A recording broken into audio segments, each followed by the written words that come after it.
Piece রাখি দেন তো। 200 piece রাখি? কত টাকা কি করবা? বাড়ি গিয়ে রাখি আচার করবো, আপনি খাবেন? তাকে আবার আচার হয় নাকি? বুঝতেই তো পারছি, তাহলে আবার জিজ্ঞেস করার কি আছে? দেন দেন 200 পিস রাখি দেন। তোমাদের সাথে বাইক রেট ধরলাম, 800 টাকা দাও তাহলে হবে। এলেন ভাই, আপনার হাতটা দেখি। কেন? আরে দেখি না। দেন 2000 টাকা। 2000 টাকা? মা, কোন ভাইকে রাখি পড়ালো, ভাই বোনকে গিফট দেবে না? তাই বলে 2000 টাকা? হ্যাঁ, ভাই এত বড় দোকান, বোনকে সামান্য 2000 টাকা দিতে পারবে না? হ্যাঁ, ভাই বোনে কিনে দে দে, টাকাটা দিয়ে দে। মেয়েদের সামনে মজান তো করিস নি, টাকাটা দিয়ে দে। হ্যাঁ, এলো বোন। দে দে, আর একটা রাখি দে, এই ভাইকে একটা পরে দিস। ও ভাই, দাঁড়ান দাঁড়ান দাঁড়ান। কোথায় যাবা? কোথাও যাবো না, আপনার হাতটা দেখি। দেন। কি? আরে, কোন ভাইকে রাখি পড়ালো, আর ভাই বোনকে গিফট দেবে না? দেন 500 টাকা দেন।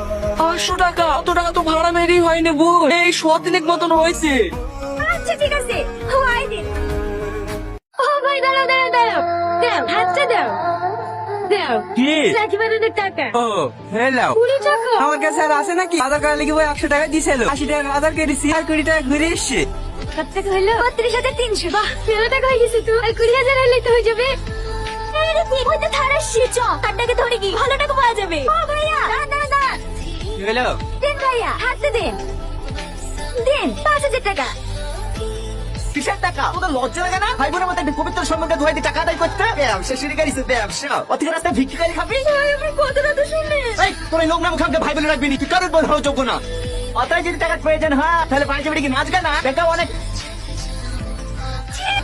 রীতি, এই রীতি। এই জোট, দাঁড়ান, আপনি কি জানেন ওই টাকাগুলো কিসের জন্য দিচ্ছিল? কিসের জন্য আবার? ফুর্তি করার লেগে? না, ওই টাকাগুলো দিচ্ছিল একটা ছেলের জীবন বাঁচানোর জন্য। মানে? তাহলে শোনেন, দে জালটা একটু বেশি গাড়ি দে। হ্যাঁ, চাল খেয়ে খেয়ে তো তোমার গাল দুইটা এত সুন্দর লাল। সবে বুঝি বুঝলা, দুলাল করা ছোড়ার সাথে বসে দিন রাধানগর পার্কে ঘুরতে গেছিল, তাই না? তুই কি করে জানলি? এই ছোট্ট ঝালমুড়ি ছাড়া তো কিনা বেমি যাবে না। সকালে যেমন এখানে বেচছি, এখানে তেমন ওইখানে বেচি। আর কি স্কুলে যাবি যাও কি, ছোট্টকে পাও কি? Hello madam. এই ছোট্ট, দুটো মুড়ি মাখা তো। কি হওয়ার দিদি, কালকে আসেনি কেনে? বাংলাদেশ থেকে খেলাতে ভাই বেড়াতে এসে তো, তাই আসা হয়নি। হ্যাঁ, পড়াশোনা বাদ দিয়ে খালাতে ভাই চক্করে পড়ে থাকো। পরীক্ষা যখন গুল্লা পাবা, তখন আমার সকালের মতন ব্যাপার করতে করতে চলে আসো না। নে, তুই আর শুরু করিসনি। কি হলো ম্যাডাম?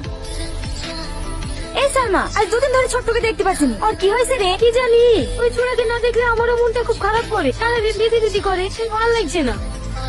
এইটা ছোট্ট ছুরি না? হ্যাঁ। আপনি কে? ছোট্ট আসেনি? ওর অনেক বড় রোগ হয়েছে মা, ওর বাঁচবে না। আমাদেরকে একটু ছোট্টর কাছে নিয়ে চলেন না? ঠিক আছে মা, চলো। ছোট্ট দিদি তোমরা? এই, তোর যে এত বড় একটা অসুখ আছে, ওই আমাদেরকে তো কোনোদিন বলিসনি। ও তো তোমরা দুঃখ পাবো বলে বলিনি।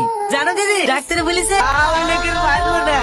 তোমরা কোনো চিন্তা করো না, আমার মাঝে মুড়ি বেসছে। ও মা, তুমি দিদিদেরকে মাঝে মাঝে পিঠে মুড়ি খাওয়াবো হবে? ছোট্ট, না না, তোর কিচ্ছু করতে দেবো